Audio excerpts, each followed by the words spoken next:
Subscribe and share my channel Sudarsana. నమస్కారం. శ్రీదేవి భాగవతం కథలను తెలుసుకుందాం. శ్రీమాత్రే నమః. శ్రీ గురుభ్యో నమః. శ్రీమద్దేవి భాగవతము 7వ స్కందము. రాజగు హరిశ్చంద్రుడు రాణియగు శైబ్య ఒకరినొకరు పరిచయము చేసుకొనుట, దేహత్యాగమునకు సిద్ధపడుట, దేవతలేతెంచుట. ఆమె భర్త వైపు చూసింది. ఆ దుఃఖమునకు తాళజాలక చేతనురాలై భూమి మీద పడిపోయింది. మెల్లమెల్లగా మూర్ఛ నుండి తేరుకుని బొంగురుపోయిన గొంతుకుతో ఆమె ఇలా చెప్పసాగింది. ఓ దైవమా, నీవెంత నిర్దయుడవు, మర్యాద లేనివాడవు, నింద్యుడవు. నీవు ధిక్కారమునకు తగుదువు. దైవము వలె ప్రసిద్ధిగాంచిన ఈ మహారాజును చండాలుని చేసితివి, రాజ్యభ్రష్టుని చేసితివి. ఇష్టులైన మిత్రులందరూ ఇతనిని వదిలిపెట్టారు, భార్యాపుత్రులను అమ్ముకొనెను. నీ ప్రభావము వలననే మహారాజునకు ఇట్టి పరిస్థితి ఎదుర్కొనవలసి వచ్చెను. ఈ నరేశ్వరుడు చండాలుడయ్యాను. నేడు నాకు ఛత్రమును సింహాసనమును కనిపించుటలేదు. ఇంతకు ముందు ఈ మహారాజు యాత్ర చేయుచుండగా రాజులితనిని సేవించెడివారు. తాము ధరించిన వలువలతో మార్గమునందలి దుమ్మును తుడిచెడివారు. అట్టి మహారాజే నేడు దుఃఖముల పాలయ్యను. అపవిత్రమైన ఈ శ్మశాన భూమి యందు తిరుగాడుచున్నాడు. ఇచట ఎచ్చట చూసినను పుర్రెలు చెల్లాచెదురుగా పడి ఉన్నవి. పగిలిపోయిన కుండలు, చినిగిపోయిన బట్టలు కనిపిస్తూ ఉన్నాయి. చనిపోయిన వారి శరీరముల నుండి తీసివేసిన సూత్రములు, చెల్లాచెదురైన వెంట్రుకలతో ఈ భూమి మిగుల భయంకరముగా ఉన్నది. క్రొవ్వు కింద పడి ఎండిపోయి క్రూరముగా జుగుప్సాకరముగా ఉన్నది. బూడిద గుట్టలు గుట్టలుగా పడి ఉన్నది. మండుచున్న అగ్నులు, సగము కాలిన ఎముకలు, మూలుగులతో ఈ స్థలము మిగుల భయంకరముగా ఉన్నది.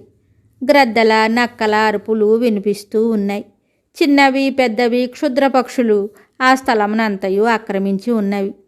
చితుల పొగలతో నలువైపులా అంధకారము వ్యాపించి ఉన్నది. శవములను తిని మత్తిల్లిన నక్కలు అన్ని వైపులా కనిపిస్తూ ఉన్నాయి. ఇట్లు పలికి రాణి మహారాజగు హరిశ్చంద్రుని కంఠమును అల్లుకుపోయెను. దుఃఖశోకములు రాణి సర్వాంగములను వ్యాపించి ఉండెను. ఆమె దయనీయమైన కంఠస్వరముతో మరలా విలపించసాగింది. మహారాజా, ఇది స్వప్నమా లేక సత్యమా? మీరేమనుకొనుచున్నారు? మహానుభావ, స్పష్టముగా తెలపండి. నాకు వ్యాకులత అధికమగుచున్నది. ఇది ఇట్లే గడిచినచో ధర్మమును ఆచరించుట, సత్యమును పాటించుట, బ్రాహ్మణులను దేవతలను పూజించుట వలన మనకేమి మేలు జరిగినది? ధర్మమునకు, సత్యమునకు, సారళ్యమునకు, మంచితనమునకు ఎక్కడనూ స్థానమే లేదు. మీ వంటి ధర్మపరాయణులు సత్పురుషులకు రాజ్యపాలన నుండి వంచితులను చేయటమే దీనికి నిదర్శనము. సూతుడు చెప్తున్నాడు. శౌనక రాణి మాటలను విని రాజు దీర్ఘమైన నిట్టూర్పు వదిలాడు. మిక్కిలి అణకువతో చండాలుడైన విషయములనన్నింటినీ రాణికి వినిపించాడు. అది విని రాణి దుఃఖమునకు అంతు లేకుండా ఉంది. చాలాసేపటి వరకు రాణి ఏడుస్తూనే ఉంది. దీని తరువాత రాణి తన పుత్రుడు మరణించిన విషయములనన్నింటినీ రాజునకు తెలిపింది. ఆ మాటలు వినుటతోడనే రాజు భూమి మీద పడిపోయాడు. పిదప లేచి అతడు మరణించిన కుమారుని ఎత్తుకున్నాడు. ధర్మపరాయణురాలగు రాణి మహారాజును ఇట్లు బ్రతిమలాడుకుంటోంది. రాజేంద్ర, మీరిప్పుడు మీ యజమాని యొక్క దాసత్వమును సఫలము చేయండి. నా మస్తకమును ఛేదించి స్వామిద్రోహము, అసత్యవాదము నుండి మిమ్ములను మీరు రక్షించుకోండి. రాజేంద్ర, మీ వాక్కు ఎప్పుడునూ అసత్యము కాకూడదు. ఇతరులకు ద్రోహము చేయుట కూడా మహాపాపము. రాణి మాటలను విని రాజు భూమి మీద చేతనుడై పడిపోయాడు. కొద్దిసేపటికి స్పృహ రాగా మిక్కిలి దుఃఖంతో విలపించసాగాడు. రాజు చెప్తున్నాడు. ప్రియురాల, నీ నోటి నుండి ఇంత నిష్ఠురమైన మాటలు ఎలా వస్తున్నాయి? చెప్పుటకు కూడా వీలుగాని మాటలు ఎట్లు అమలుపరచబడును? పత్ని చెప్తోంది. ప్రభు, నేను భగవతి గౌరిని ఆరాధించి తిని, దేవతలు బ్రాహ్మణులు కూడా నా వలన చక్కగా పూజింపబడ్డారు. వారి ఆశీర్వాదమున మరుజన్మలో మీరు మరలా నాకు భర్త అగుదురుగాక. రాణి మాటలను విని రాజు భూమి మీద దొర్లిపడ్డాడు. అతని దుఃఖమునకు అంతము లేకుండా ఉంది. రాజు చెప్తున్నాడు. ప్రియా, ఇంకా ఎంతో కాలము దుఃఖమును అనుభవించుట నాకు అభీష్టము కాదు. తన్వంగి, ఈ శరీరమును కాపాడుకొనుట నా వల్ల కాదు. నేను చండాలుని ఆజ్ఞ తీసుకొనకుండా అగ్నిలో దుమికినచో మరు జన్మలో కూడా నేను అతనికి సేవ చేయవలసిందే. నేను భయంకర నరకముల పాలై ఘోర దుఃఖములను అనుభవించెదను. భయము కొల్పు రవరవ నరకమునందు పడి అనేక విపత్తులను ఎదుర్కొనవలసి వచ్చును. వంశమును వృద్ధి చేయు ఒకగానొక్క నా కుమారుడు నేడు బలీయమైన దైవవశమున మృత్యువునకు ఆహారమయ్యను. నేను పరాధీనుడను. ఇట్టి దుర్దశకు పాలైతిని. నేను నా ప్రాణములనెట్లు విడిచిపెట్టగలను? అయినప్పటికీ అంతులేని ఈ దుఃఖమున విసిగిపోయి నేనిప్పుడు ఈ శరీరమునే పరిత్యజించుదును. తరువాత జరగవలసింది జరుగును.